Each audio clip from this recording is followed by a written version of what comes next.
Guys, ayan nga, mag-ano kami ngayon, mag-unboxing ako ngayon ng foldable bathtub for newborn or hindi to newborn until kaya pa ng weight niya. So, ito ay Bumble and Bird. So, naka-box pa siya guys. So, i-open natin. So, open natin siya. Ay.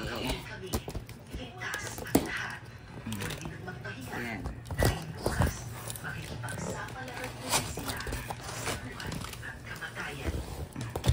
Laki pala nito.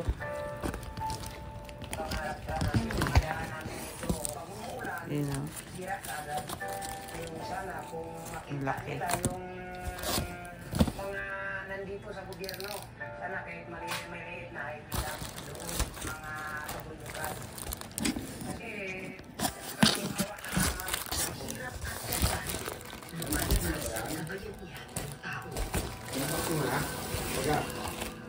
hindi man sila milyonaryo, pero mayaman sila sa puso. Marami nagmamahal. Lalo na sa mga ganyang problema.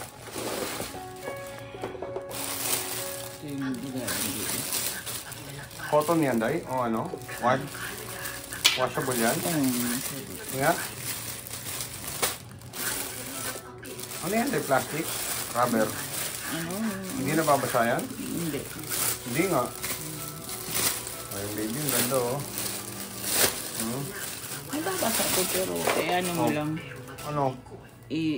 Ang tawag niyan.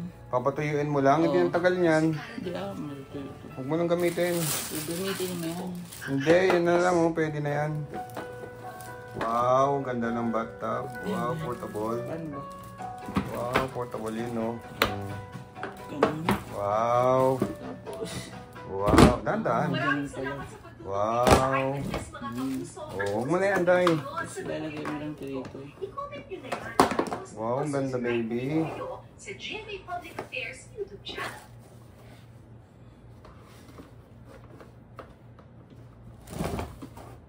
Wow, ang ganda ng ano niya. Sasabit yan. Kahit di mo na ilagay yan, Day. Mababasa yan. Ganun talaga yung purpose yan doon. Kailan mo uli gagamitin yan? Ha? Mabaho yan. Hindi Pag nabasa. Nga, testing nga. Testing oh. Baby. Oh, baby. Adjustable to baby. Testing yan. Oh, yan oh. Oh, gusto niya yung lambot. Ganun yan, no? Maumi yung ulo, Day.